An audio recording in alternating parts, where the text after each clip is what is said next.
Halo semuanya, selamat datang lagi bersama Virtual Guide di sini. Dan teman-teman, kami harus minta maaf karena Virtual Tour kali ini harus kami gantikan menjadi video recording, terutama Kyoto. Jadi teman-teman, ada sesuatu yang sedang terjadi di tempat kami dan malam ini kami sangat tidak mungkin sekali untuk melakukan sesi secara live gitu teman-teman ya. Karena itu tadi pagi mendadak kita bikin recordingnya sambil live di TikTok. Nah, jadi teman-teman, kami harap ini tidak mempengaruhi kenikmatan untuk berjalan-jalan dan mendengarkan storytelling kami. Nah, untuk itu teman-teman, kami juga bermaksud memindahkan jadwal secara mendadak. Seharusnya hari ini adalah virtual tour, tapi berhubung melihat animo dan antusiasme teman-teman yang jauh lebih banyak, kami akan tetap lakukan secara live, namun harinya akan kami ganti menjadi besok, yaitu hari Minggu, ya. Nah, tanggal 3 Juli. Dan untuk jadwal besok sendiri yang seharusnya Kyoto akan kami pindahkan menjadi recording untuk menjawab antusiasme teman-teman juga. Nah, itu teman-teman, karena itu hari ini kami sudah menyiapkan dalam bentuk recording ya acaranya untuk virtual tour Kyoto ini. Beberapa highlight kota Kyoto yang penting sudah kami masukkan di sini. Memang sayang kita tidak bisa berinteraksi tanya jawab, tapi nggak apa-apa, teman-teman bisa lakukan tanya jawab lewat chat di Zoom. Nanti kami akan berikan jawabannya yang terbaik untuk teman-teman semua. Nah, itu tadi teman-teman ya. Dan aku juga ingin memohon maaf karena sebelumnya sudah memindahkan jadwal berhubung suaraku hilang teman-teman ya. Jadi kami tidak mungkin untuk membawakan saat itu dan ini juga masih recovery. Jadi kalau nanti suaranya agak breaking in, mohon maaf, mohon dimaklumin gitu teman-teman ya. Dan kali ini kami akan mulai turnya secara singkat dan langsung padat dan jelas saja. Yaitu kita mulai dengan tur melalui kuil Kiyomizu-dera. Oke, silakan mencari tempat duduk yang nyaman menggunakan headset atau earphone karena sebentar lagi tur akan segera dimulai. Nah, teman-teman juga mungkin akan familiar dengan QR code seperti ini di tour kami karena nantinya buat teman-teman yang mau juga bisa mengikuti secara mandiri ya. Ini kami sudah menyiapkan video virtual reality yang akan membawa teman-teman secara imersif, secara interaktif ke dalam lokasinya, terutama lokasi-lokasi di Kyoto yang akan kita bawakan hari ini. Silakan pause buat teman-teman yang ada di Zoom agar bisa mengikuti turnya secara imersif gitu teman-teman ya. Oke, di kesempatan nanti kami tidak akan memberikan waktu terlalu panjang karena kami juga sambil melakukan tour live dari TikTok, teman-teman ya. Baik, kita akan mulai virtual tour ke kuil Kiyomizu-dera, teman-teman.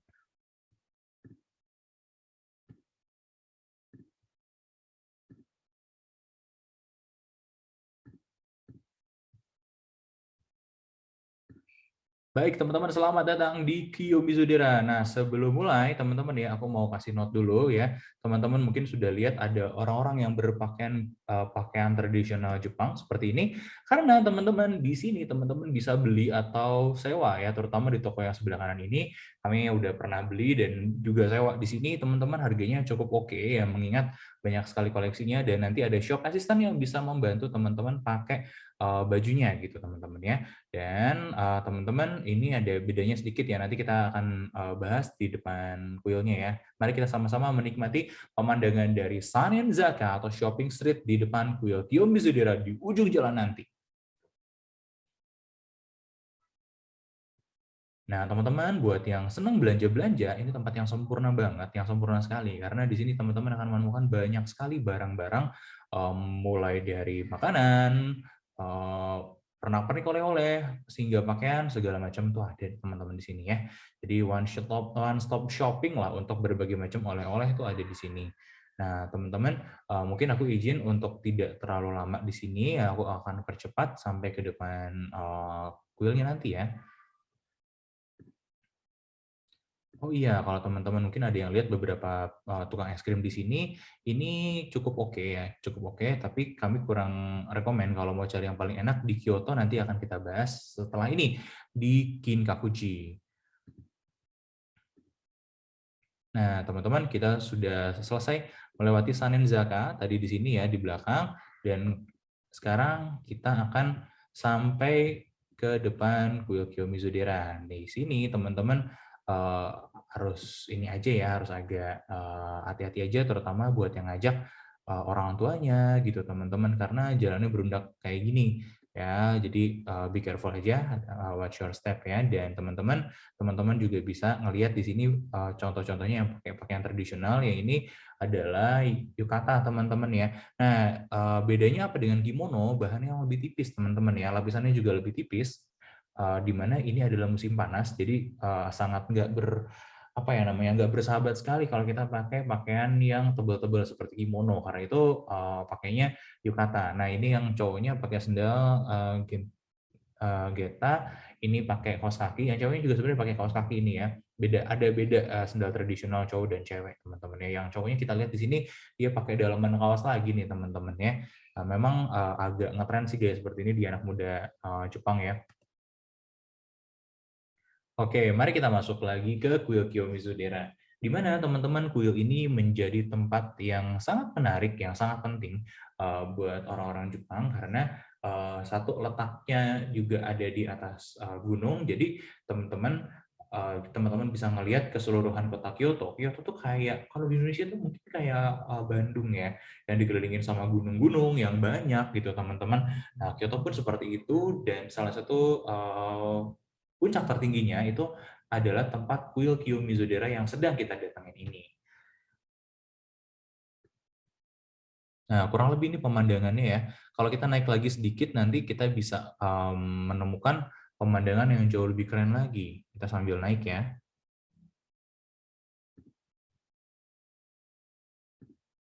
Teman-teman ciriin aja spotnya, nanti ada di dekat sini. Teman-teman harus belok kanan ya dari tangga yang ini.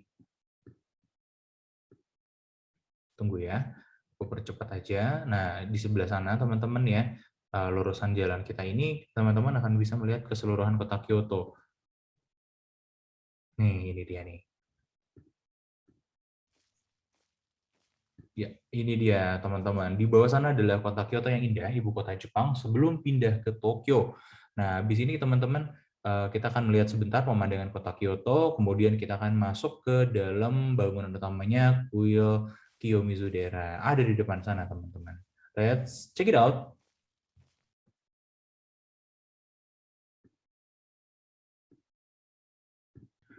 Kiyomizu-dera ini sebetulnya terdiri dari banyak sekali kuil-kuil ya, dan ini pemandangannya di depan kuil Kiyomizu-dera ini teman-teman ada hutan teman-teman ya, dan sekarang dipagerin. Kenapa? Karena dari zaman dulu itu ada mitos buat orang-orang yang ke sini gitu ya, yang loncat dari pinggiran tebing ini, kalau selamat semua keinginannya akan terkabul. Makanya sekarang di pagerin gitu ya, dan ada netnya. Ini lagi direnovasi teman-teman, yang berhubung udah dari abad ke-8, lebih tua seabad lah kurang lebih dari Borobudur bangunannya. Nah, itu membuat harus banget si Kiyomizu-dera ini dipugar terus-terusan, dan bangunnya itu tahun 778 sekitar tahun itu. Udah pernah kebakaran beberapa kali, udah sempat dipugar dan dibangun pulang.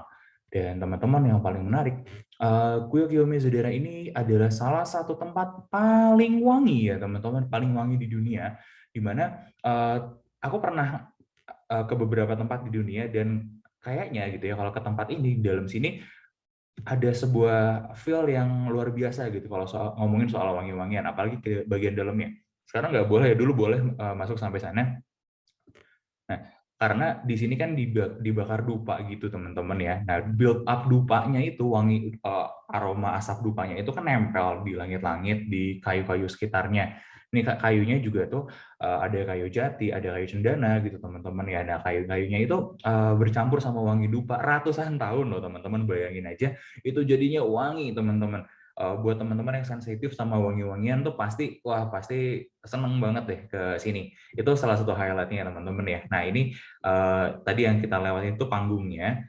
Di sini ada hall juga teman-teman ya. Nah, ini salah satu dari beberapa bangunan-bangunan yang ada di sini. Jadi banyak sekali bangunan-bangunannya, ada ini kayak ada panggung gitu, ada deck gitu ya buat lihat ke sampingnya. Nah, deck ini ini adalah salah satu tempat yang paling sempurna buat ambil foto, teman-teman. Jadi kalau teman-teman mau ngefoto bangunannya ke Amado Hall ini, nanti ada deck seperti ini, teman-teman. Nah, dari sini sudutnya bisa enak nih dapatnya.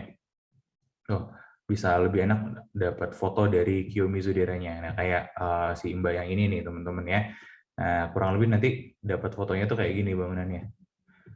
Nah, di sini depan kita ada jurang, ada hutannya, tapi nanti perjalanan kita begitu turun dari sini akan sampai ke bawah sana juga. Gitu. Nanti souvenir shop dan segala macam ada di bawah sini. Nah, di bawah sini juga ada tempat ada mata air, teman-teman ya. Jadi di Kiyomizu Daerah ini terkenalnya ada sebuah mata air, nanti mata airnya itu bercabang jadi 3. Habis ini nggak tahu nih masih bisa gue liatin atau enggak, tapi mudah-mudahan bisa sih. Nah, ini jalan ke bawahnya, teman-teman ya.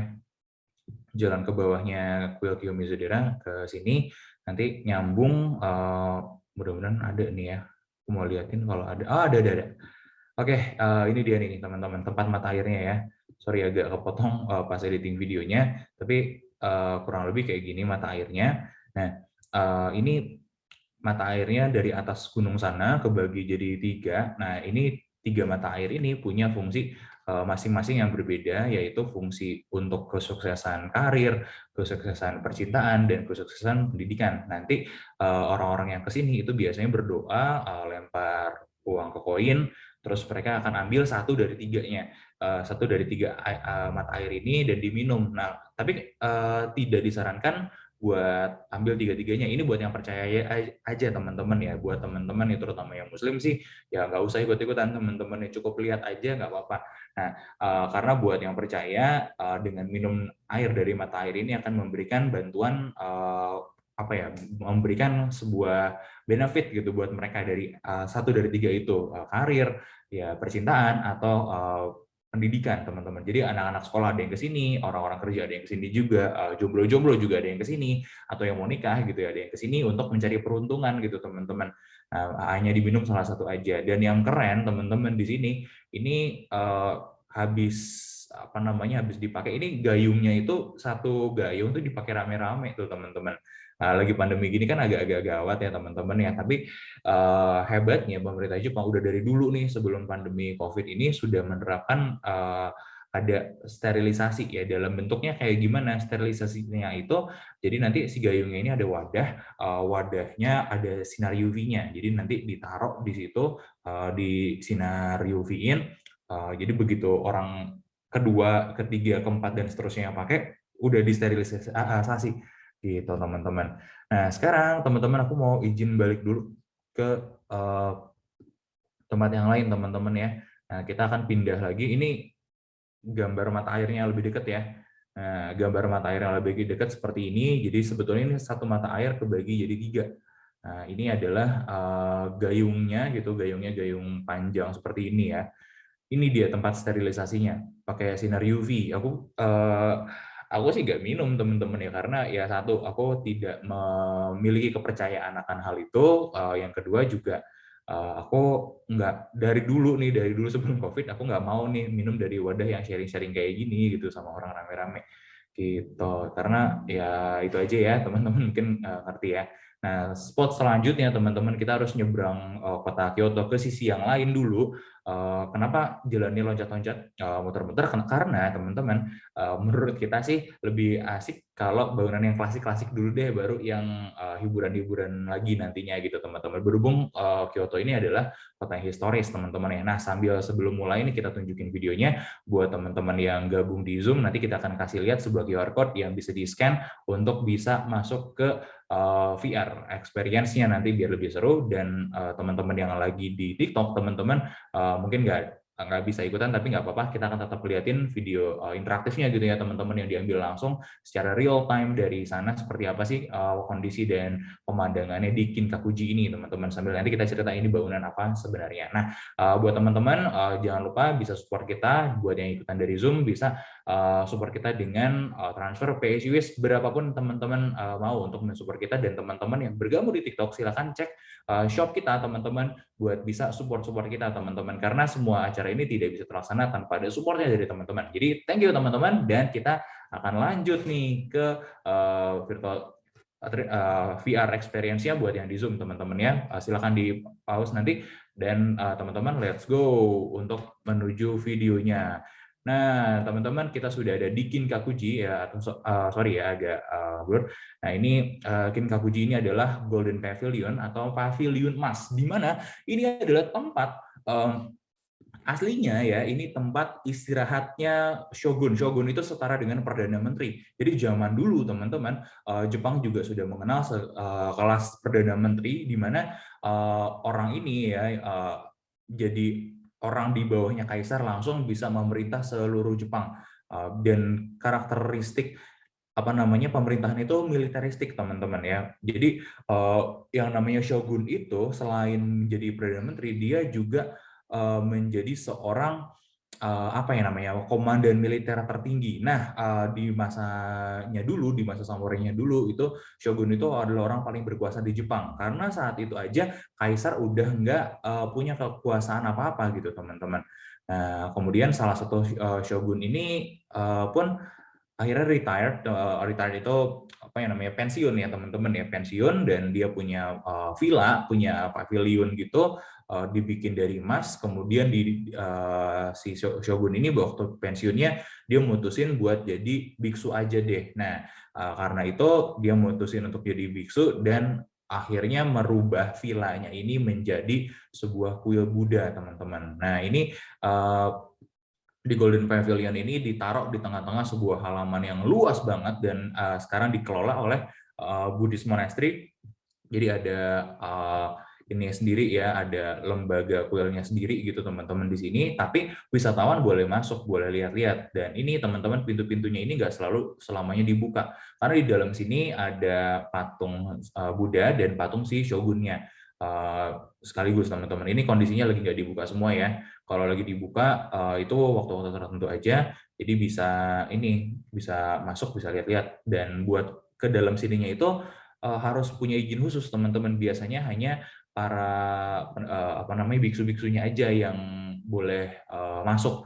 Nah, tapi kadang-kadang ada kesempatan-kesempatan tertentu kita bisa masuk ke dalam sana teman-teman. Yang paling keren dari sini teman-teman buat yang hunting foto, di depan sini tuh ada ini ya, ada kolam. Nah, kolamnya ini berfungsi juga sebagai cermin, di mana nanti kolam ini akan ikut memantulkan si Kinkakuji ini, bangunan Kinkakuji ini dengan sempurna. Jadi waktu difoto itu jadinya keren banget teman-teman. Ya, ada Kinkakuji-nya di atas, kemudian dipantulkan juga di bawahnya gitu teman-teman. Oke, teman-teman buat yang lagi nonton boleh dong bantu kita kasih like sebanyak-banyaknya juga teman-teman, atau buat teman-teman yang tertarik juga boleh cek shop ya kitanya teman-teman ya. Nah, ini kayak gini taman di sekitarnya teman-teman, dan tamannya itu ya, itu nggak kosong begitu aja, banyak sekali hewan-hewan di sini seperti bangau, seingatku, terus ada lagi beberapa burung-burung sih yang banyaknya. Ini ada semacam tempat pertapaan gitu teman-teman ya. Jadi sekarang udah terbuka teman-teman tempatnya, terbuka buat umum, kita bisa explore ya. Oh iya, by the way, buat teman-teman yang udah mau ke Jepang, sebenarnya udah bisa ya, tapi nggak bisa trip mandiri. Kalau teman-teman apa ya namanya itu ya, kalau teman-teman kayak kita senangnya backpackeran, ini nggak cocok nih teman-teman ya, karena harus pakai tour guide atau rombongan tour gitu ya. Nggak bisa sendirian, apalagi backpackeran, karena belum dikasih izin sama pemerintah Jepang. Jadi kemana-mana itu wajib didampingin sama tour guide berpengalaman untuk menjamin safety-nya teman-teman dan mengingatkan teman-teman pakai masker dan semua protokol kesehatan tentunya. Jadi di Jepang itu masih strict banget peraturan pakai maskernya gitu teman-teman. Gitu. Nah, ini pemandangan di tamannya teman-teman ya. Ini tamannya kalau teman-teman butuh healing-healing aja, keliling-keliling ya, ini enak banget. Salah satu taman favorit aku lah kalau lagi di Kyoto. Kalau teman-teman mau berburu foto juga banyak banget. Jadi tim kita juga kemarin fotografer videografer kita juga sempat ya dia kesini pas sebelum pandemi terakhir ya. Nah, sempat foto-foto, kita ganti-ganti foto, video-video bagus-bagus, enak banget di sini teman-teman. Tapi buat yang nggak suka foto-foto, nggak suka ambil video, nggak apa-apa. Ada tempat yang paling cocok nih buat teman-teman nanti di ujung sana. Ya, kita majuin aja teman-teman ya. Kita udah mau sampai nih di ujungnya ya. Nah, di ujungnya itu nanti ada shop gitu teman-teman ya. Di ujung sini mana ya? Harusnya di atas sini nih. Oh, ini dia nih, kita masuk sini nih. Nah, di dalam sini jadi ada satu space gitu ya disiapin. Nah, ini space-nya nih ada tenda, sorry, tenda sih nggak ada ya, ada payung, ada kursi. Jadi di tengah-tengah, aku balik lagi deh ya biar kelihatan. Nah, di tengah-tengah area ini ada di tengah-tengah pohon sini ya disediain kursi panjang, payung gitu. Ini tujuannya buat apa? Buat teman-teman bisa duduk-duduk. Untuk apa? Nantinya teman-teman bisa menikmati yang namanya es krim, teman-teman. Nah, ini es krim matchanya adalah panganan ya, makanan paling terkenal di Kyoto. Jadi kalau teman-teman cari es krim matcha paling enak di Kyoto, teman-teman harus banget main ke Kinkakuji, karena teman-teman aku berani kasih rekomen ya, es krim paling enak itu adanya di sini es krim matcha paling enak adanya di Kinkakuji. So tadi ya yang aku bilang tadi di sesi sebelum ini, yang pasti di Kiyomizu-dera kan ada tukang es krim juga tuh di depannya, itu buat es krim biasa aja ya, rasa es krimnya gitu-gitu aja. Tapi kalau cari es krim matcha, teman-teman harus pergi ke Kinkakuji, jadi nanti udah keliling-keliling tempatnya, udah puas foto-foto, udah jalan capek, duduk-duduk aja makan es krimnya, itu enak banget tuh buat healing-healing. Nah, buat yang mau nanya-nanya juga silakan ya, ketikin aja di kolom chat, atau buat teman-teman yang nonton nanti restreamingnya yang akan kita share di ini teman-teman, yang akan kita share di YouTube, teman-teman boleh ketik aja di kolom komentar, biar apa? Biar kita bisa balas nanti belakangan teman-teman ya. Nah, ini kemudian kita akan pindah lagi ke Arashiyama, teman-teman. Ini ada di sisi lainnya lagi kota Kyoto, teman-teman ya. Sebelum kita pindah, teman-teman, aku mau cerita sedikit tentang transport di Kyoto, teman-teman. Karena beda dengan di tempat-tempat di Jepang yang lain yang dominannya pakai kereta, Kyoto itu tidak banyak punya kereta, teman-teman ya. Keretanya nggak terlalu rame gitu. Ada keretanya, tapi nggak terlalu rame. Lebih banyak didominasi sama bis gitu, teman-teman. Nggak tahu kenapa. Mungkin faktornya salah satunya karena ini kota lama, susah untuk dibangun jaringan subway, dan banyak bangunan-bangunan warisan budaya yang harus dikonservasiin gitu, teman-teman.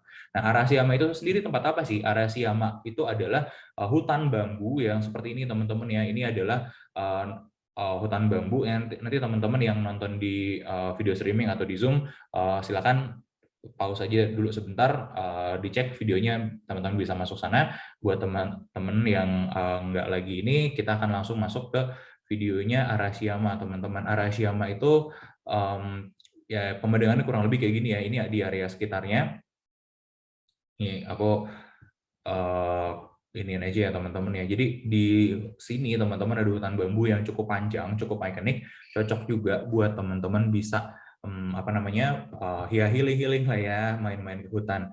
Ini area sekitarnya teman-teman bisa main ke sini sambil pakai becak, teman-teman. Ini mas-mas yang ada di samping kita tuh aslinya adalah ini ya, bukan supir ya, nah tukang becaknya. Jadi di sini teman-teman di Arashiyama itu becaknya itu pakai tenaga orang. Nah, ini kayak gini nih pemandangannya di sini. Ini pemandangan paling ikonik lah ya kalau bisa dibilang. Jadi hutan bambunya itu super panjang, nggak panjang banget lah ya, tapi lumayan panjang, dengan berbagai apa ya namanya ya, sama sih sebenarnya, homogen di sini pemandangan kurang lebih seperti ini, mirip-mirip aja.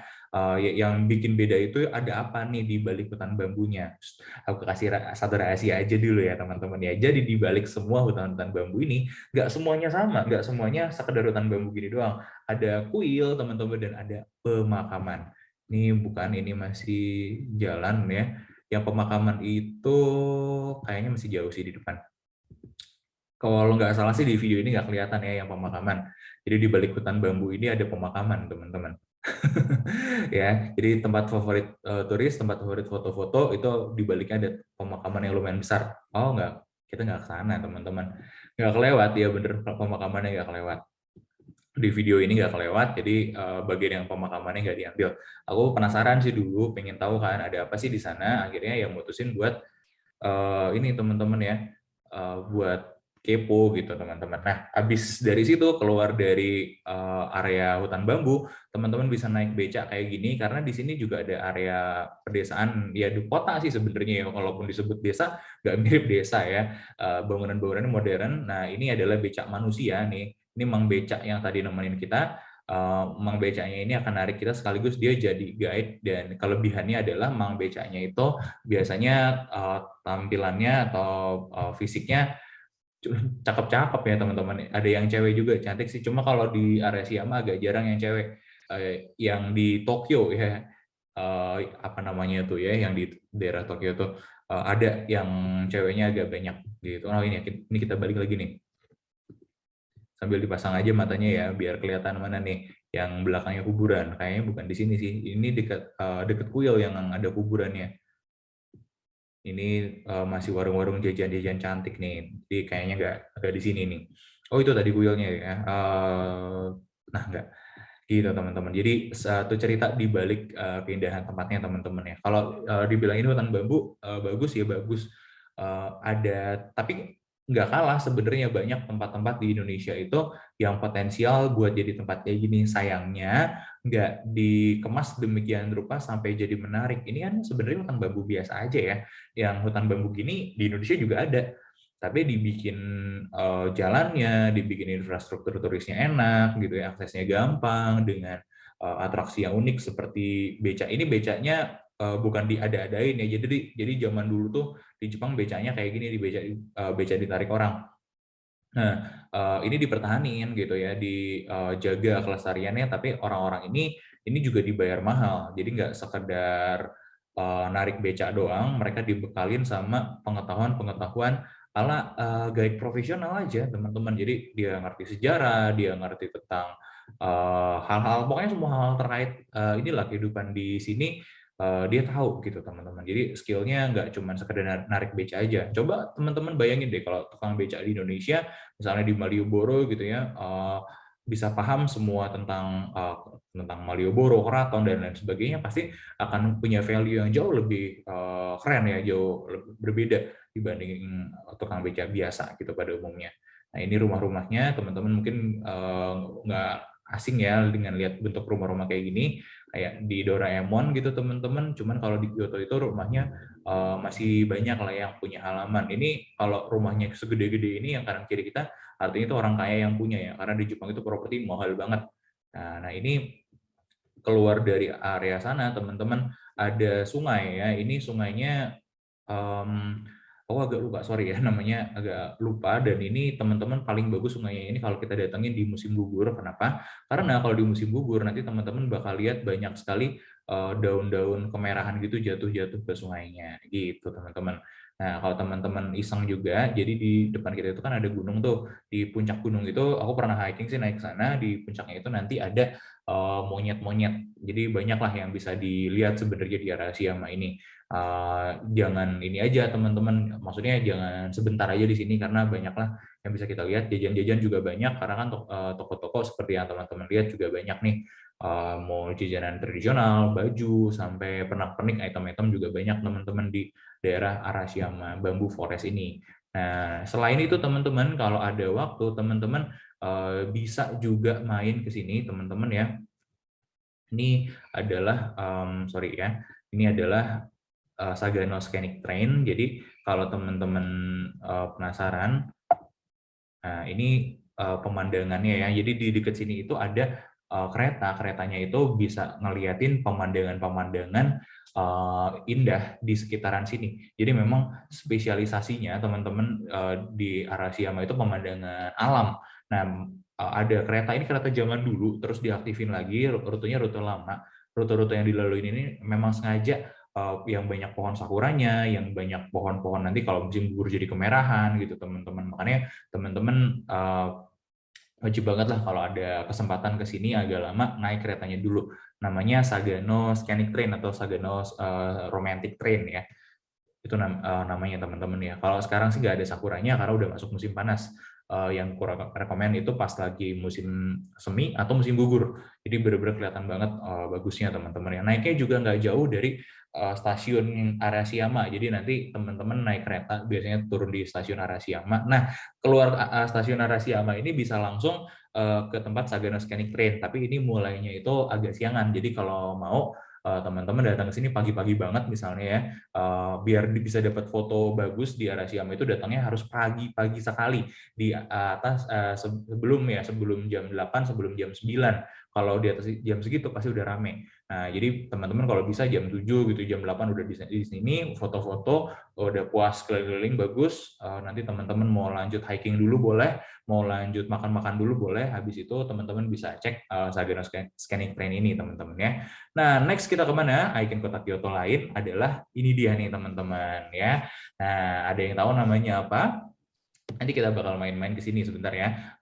Jadi sambil nih teman-teman buat yang gabung di Zoom nantinya boleh kasih kita support dengan pay as you wish-nya teman-teman yang akan dikasih sama Kak Adit, dan teman-teman yang gabung di TikTok juga boleh kasih kita like sebanyak-banyaknya, atau teman-teman juga bisa support dengan cek shop kita di bawah teman-teman ya, barang-barang yang jadi sponsorship kita, karena ini nanti akan kita gunakan untuk pengembangan virtual guide lagi selanjutnya, dan buat bantu-bantu kita bikin materi yang lebih bagus lagi nantinya ya. Nah, ini adalah Fushimi Inari Taisha teman-teman. Nah, Fushimi Inari Taisha ini tempat apa sih teman-teman ya? Nah, ini tempatnya di Dewa Inari teman-teman. Nah, Inari itu kok kedengarannya kayak nama sushi ya. Ya memang Inari itu diambil dari ini ya, dari dewa panganan gitu, dari dewa makanan pokok gitu teman-teman ya. Nah, jadi Inari ini punya peliharaan berupa rubah teman-teman. Ini rubahnya ya, di sini sama di sini. Ini menjadi patung yang seperti patung penjaga lah ya di depannya, dan kemudian masuk. Nah, ini di kuilnya kuil Shinto ya sekarang ya teman-teman ya. Di sini ada beberapa bangunan juga sama, jadi sebelum nanti masuk ke bagian yang gerbang-gerbangnya itu banyak, teman-teman akan disambut sama kuil berwarna orange atau vermilion kayak gini, dan ini tempatnya aksesnya gampang, jadi ada apa namanya, gerbangnya itu langsung di depan apa ya namanya itu, stasiun Fushimi Inari Taisha. Nah, udah agak ke dalam baru teman-teman akan nemu yang ini nih, namanya Senbon Tori. Tori itu teman-teman adalah sebutan untuk ya ini nih, gates kayak gini, vermilion gates, gerbang-gerbang berwarna vermilion ya, atau merah ke orange dan kayak gini lah.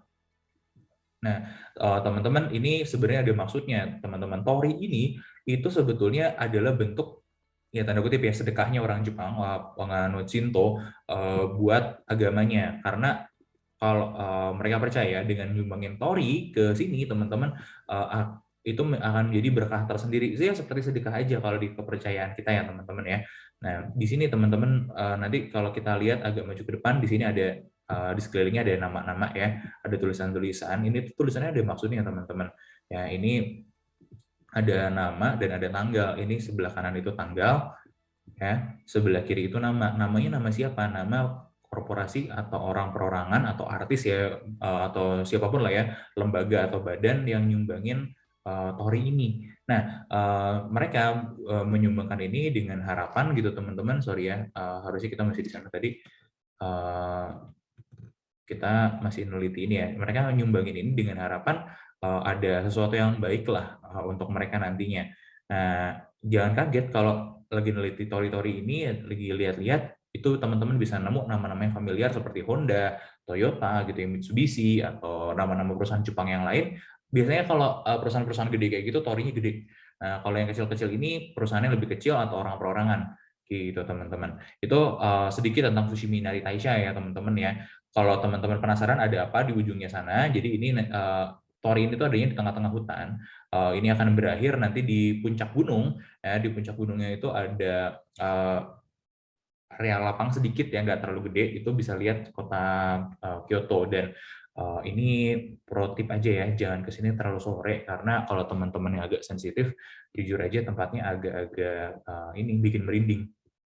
Jadi tempatnya nggak apa ya namanya tuh ya, nggak indigo friendly lah ya buat teman-teman yang indigo, karena kerasa banget auranya jadi mencekam kalau lagi sore ke malam gitu teman-teman ya. Nah, itu tadi sedikit tentang Fushimi Inari Taisha ya teman-teman. Kita lihat lagi sedikit ya, ini detail-detailnya. Detail-detailnya di Fushimi Inari itu teman-teman akan ketemu kayak gini. Ini adalah papan wish ya teman-teman, doa gitu ya, permintaan ini dijual papannya, jadi teman-teman bisa beli di sini, kemudian nanti ditulis apa sih doa dan harapan teman-teman ya, nanti kalau udah akan digantungin di sini. Oh sorry teman-teman ya, buat yang di Zoom atau di rekaman nantinya, silakan di pause aja dulu QR code-nya sebelum kita lanjut ke destinasi selanjutnya. Nah, kita akan main-main ke rumahnya Kaisar nih sekarang, tapi aku izin dulu buat bisa minum dulu sebentar ya teman-teman ya. Ya, sekaligus mohon maaf juga kalau suaranya masih agak breaking, karena ya baru-baru aja baliknya teman-teman ya. Nah, ini adalah rumahnya Kaisar teman-teman. Nanti kita akan lihat gimana sih sebenarnya rumah Kaisar itu sekarang sih udah nggak dipakai jadi rumah utama, hanya untuk rumah musim panas aja, atau sebutannya adalah Kyoto Imperial Palace. Jadi dulu waktu Kyoto masih jadi ibu kota Jepang, ini jadi rumah utamanya si Kaisar. Nah, sekarang teman-teman udah nggak dipakai jadi rumah utamanya si Kaisar lagi, ini kemudian menjadi rumah musim panas gitu ya teman-teman ya. Tapi Kaisar masih ke sini dalam jangka waktu tertentu gitu, jadi nggak selalu ditinggalkan begitu aja. Sebelum masuk ke sini teman-teman, teman-teman mungkin ada yang follow Instagram kita juga udah ngeh ya, kemarin kita bahas tentang Oda Nobunaga. Nah, kita mau coba angkat lagi nih sedikit tentang Oda Nobunaga. Siapa sih dia? Oda Nobunaga ini adalah seorang daimyo, atau kalau sekarang itu setara dengan gubernur gitu teman-teman, yang salah satu yang terkenal di Jepangnya. Kenapa? Karena Oda Nobunaga ini punya berbagai macam julukan ya, Demon King atau Raja Iblis teman-teman, The Great Unifier, bersama dua orang rekannya. Jadi Nobunaga dan dua orang rekannya itu mempersatukan Jepang seperti yang kita kenal sekarang, atau dulunya waktu kecil dikenal sebagai si bodoh dari Owari atau daimyo dari Owari gitu teman-teman. Namanya beda-beda teman-teman ya. Ini adalah dua rekannya, yaitu Toyotomi Hideyoshi dan Tokugawa Ieyasu. Bersama mereka bertiga mempersatukan Jepang. Jadi zaman dulu itu teman-teman, kalau kita pernah dengar Jepang itu banyak samurainya, nah itu adalah masa-masa di mana Jepang dilanda oleh perang saudara. Jadi full perangnya, benar-benar perang saudara, dan barulah ketika eranya ketiga orang ini, perang saudaranya berhasil diminimalisir, nggak dipadamkan. Mereka juga ikutan perang sih waktu itu, sampai akhirnya tanda kutip mengakhiri perang dan mempersatukan Jepang di bawah satu pemerintahan yang bersatu. Jadi dulu si Perdana Menterinya itu nggak dipeduliin gitu teman-teman ya sama orang-orang Jepang. Si gubernur-gubernurnya ini saling perang, saling serang satu sama lain gitu teman-teman. Kalau teman-teman tertarik, kasih tahu kita aja ya. Kita bisa aja bikin lagi tentang Sengoku Jidai atau warring period di era Jepang teman-teman. Nanti kita bisa bahas cukup panjang tentang itu, tentang lebih mendalam, karena kemarin juga banyak yang tanya kan ya. Nanti mungkin akan kita siapin buat di sekitar bulan Agustus untuk si Sengoku Jidai ini teman-teman, karena nanti di Juli teman-teman kita akan bahas tentang Jepang juga, tapi dari sisi mistis dan horornya teman-teman. Nah, Oda Nobunaga ini sempat ini ya, hampir menjadi penakluk seluruh Jepang gitu teman-teman ya, hingga akhirnya ada peristiwa Kuil Honnoji di tahun 1582, itu kurang lebih sedikit sebelum ulang tahunnya Nobunaga Oda, di sekitar bulan April atau Mei ya. Jadi hampir di usianya yang ke-50 tahun, Nobunaga Oda itu mau dipanggil sama Kaisar. Malam sebelumnya nginep dulu di Kuil Honnoji. Jadi di zaman dulu di Jepang itu biasa banget ya traveler nginep di kuil. Nah, Nobunaga itu waktu itu cuma bawa sekitar 20 orang aja, karena mau bertamu Kaisar aja mendiskusikan sesuatu. Nah, waktu itu impiannya dia udah hampir tercapai tuh, pemersatuan Jepang. Kalau waktu itu selesai dia ketemu Kaisar, ada kemungkinan besar dia akan dilantik jadi shogun teman-teman ya perdana menterinya, atau kalau bukan jadi shogun pun dia akan dapat support dari Kaisar. Jadi intinya pertemuannya dengan Kaisar ini akan membawa satu langkah lagi menuju pemersatu Jepang yang menjadi cita-citanya. Tapi teman-teman, ada salah satu bawahannya dia namanya adalah Akechi Mitsuhide. Ya, Akechi Mitsuhide ini dulu dipercaya banget sebagai salah satu jenderalnya. Kemudian dia menjadi pengkhianat ya teman-teman. Akechi Mitsuhide ini kemudian berkhianat karena dia haus akan kekuasaan. Diseranglah Nobunaga Oda teman-teman ya, yang lagi tidak apa ya namanya, tidak punya persiapan gitu ya. Dia datang dengan damai mau ketemu sama kaisarnya, tiba-tiba si Akechi Mitsuhide ini berbalik bawa pasukan banyak banget, kalau nggak salah tuh sampai ribuan orang diserbu kuil Honnoji-nya. Jadi si kuil Honnoji ini diserbu, dibakar bersama seluruh pengikut Nobunaga, dan Nobunaga sendiri yang ada di sana. Yuk kita lihat peristiwanya kayak gimana.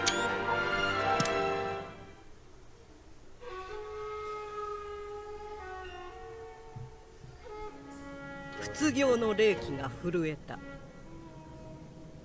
銃撃が先か、時の声が先か。静寂に包まれていた本能寺は突如として兵士たちがおめき合う戦場と化した。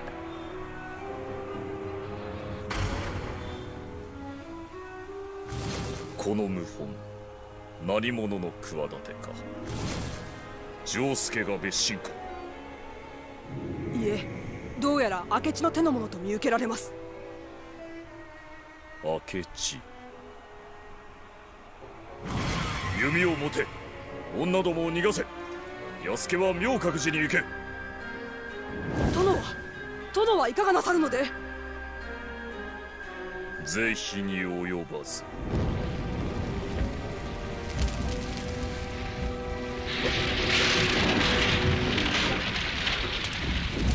人間50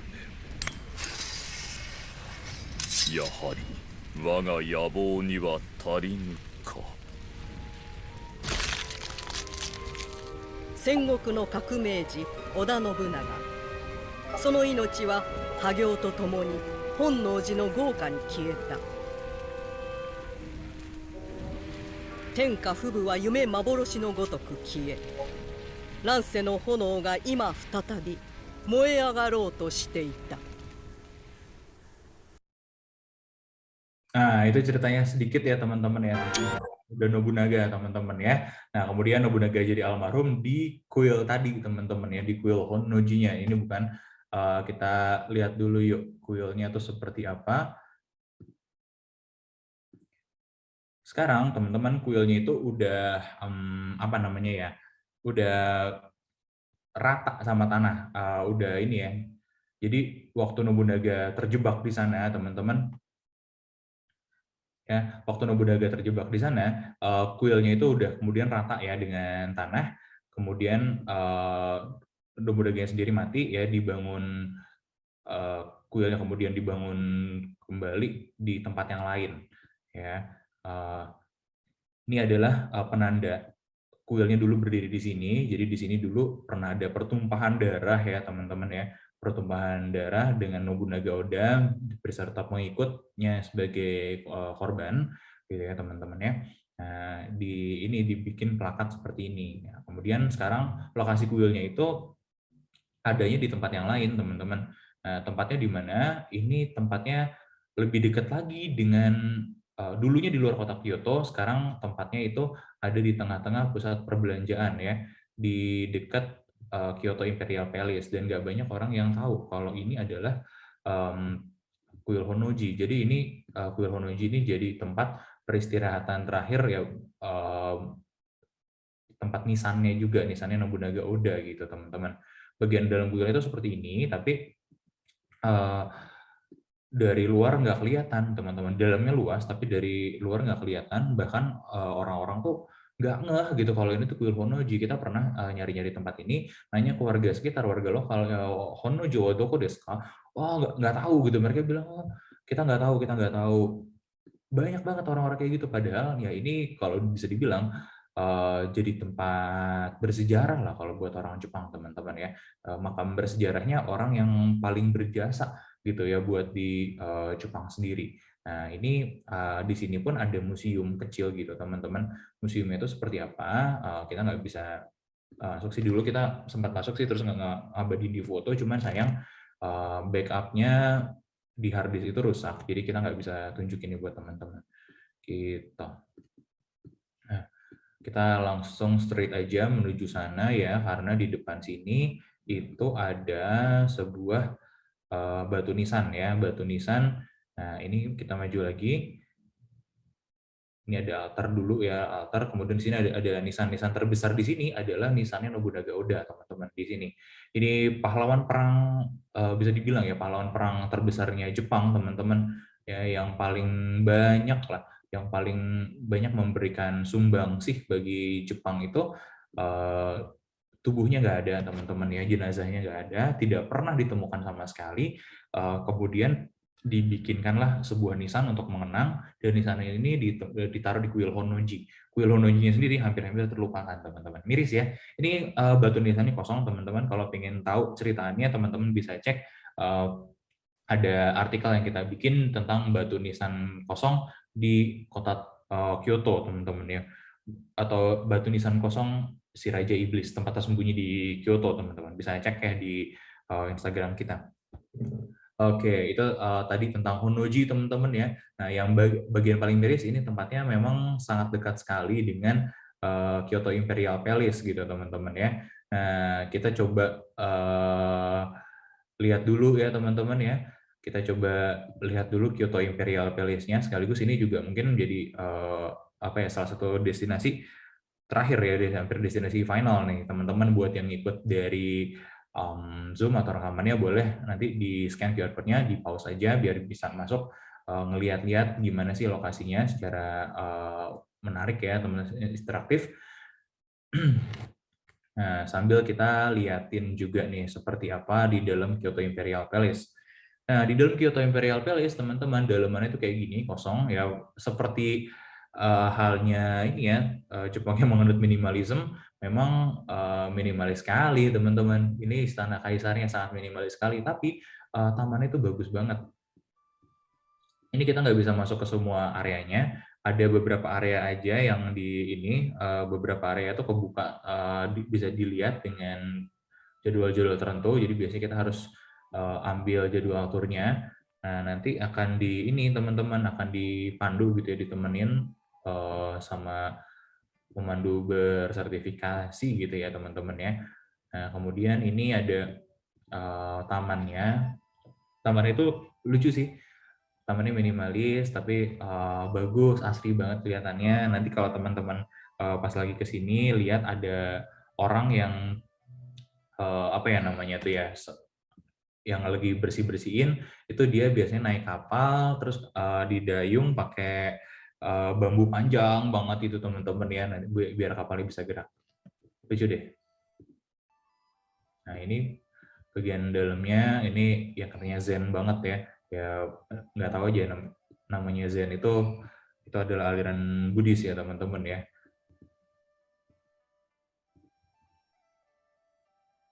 Nah, ini teman-teman ya, bener-bener serenity banget, serenity-nya kerasa tuh, lihat ditutup ya areanya, kita nggak boleh masuk, hanya boleh lihat aja. Kurang lebih kayak gitu, teman-teman. Nah, itu tadi ya, teman-teman. Kemudian kita akan pindah lagi ke Gion, teman-teman. Ini adalah destinasi terakhir kita lah ya, kalau boleh dibilang.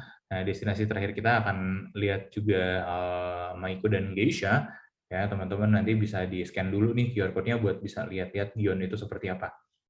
Yuk, udah siap? Kita akan maju. Lanjut, ini kita skip aja, ini Ryokan, teman-teman. Oh, sayang sekali videonya tidak ada.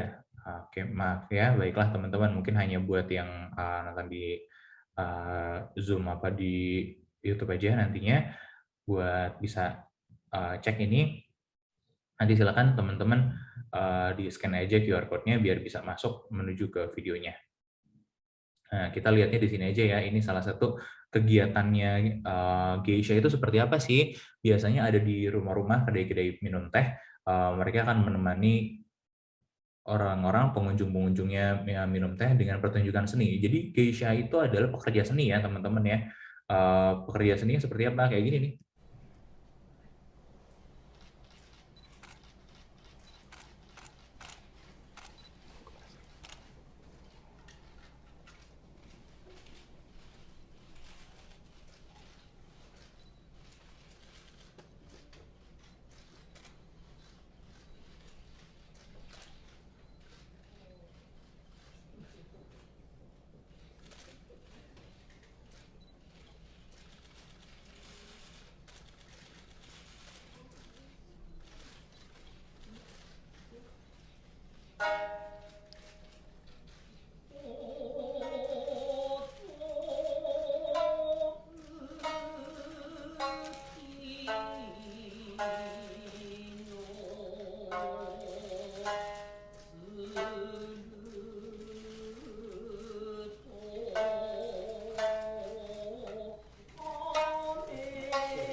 Nah, kurang lebih kayak gitu teman-teman kegiatannya Geisha tuh begitulah teman-teman ya.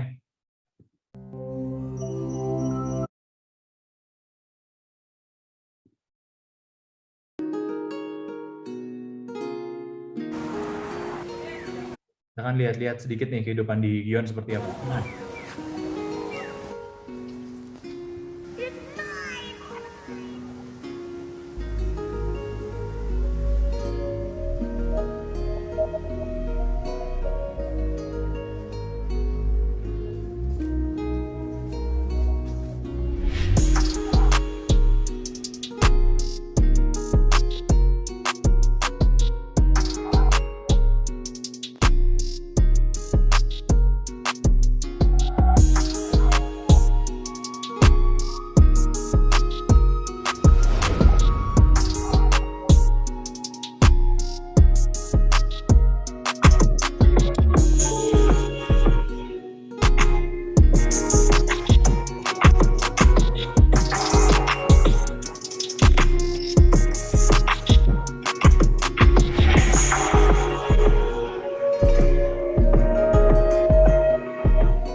itu tadi teman-teman sedikit ya. Ini rekamnya teman-teman ya, berhubung udah semua beberapa highlight yang kota Kyoto kita sudah telusurin teman-teman ya, dan itu tadi kurang lebih gambarannya. Kalau kita mau jalan-jalan ke Kyoto, buat teman-teman yang ketinggalan tadi dari awal seperti apa, tenang aja, pastiin buat follow kita karena nanti malam akan ada siaran ulang restream dari apa yang udah kita sampaikan hari ini. Jadi kakak-kakak yang ketinggalan boleh ini ya teman-teman ya, dicek di TikTok nanti malam, dan teman-teman jangan lupa juga buat support kita dengan cek keranjang belanja kita, biar apa? Biar kita bisa terus melakukan hal-hal seperti ini, bahkan lebih seru lagi karena kita masih merencanakan beberapa liputan secara live gitu dari beberapa lokasi, karena memang kita udah lakukan juga nih teman-teman. Dan buat teman-teman yang nggak sabar juga pengen nunggu-nunggu lagi, jangan khawatir, kita akan siarkan mungkin beberapa ini juga ya, siaran-siaran ulang lagi dari beberapa acara kita. Nah, dan teman-teman yang lagi lihat dari Zoom atau dari YouTube nantinya, teman-teman boleh support kita dengan kasih kita apresiasi dalam bentuk PSUI, berapapun itu akan sangat berharga sekali buat kami, karena itu akan membantu operasional kami ke depannya nantinya teman-teman. Thank you banget buat semua supportnya dan apresiasinya. Dan acara pagi ini harus kita tutup dulu teman-teman ya. Thank you banget semua partisipasinya. Bye-bye. Sampai ketemu lagi. Stay healthy and stay awesome.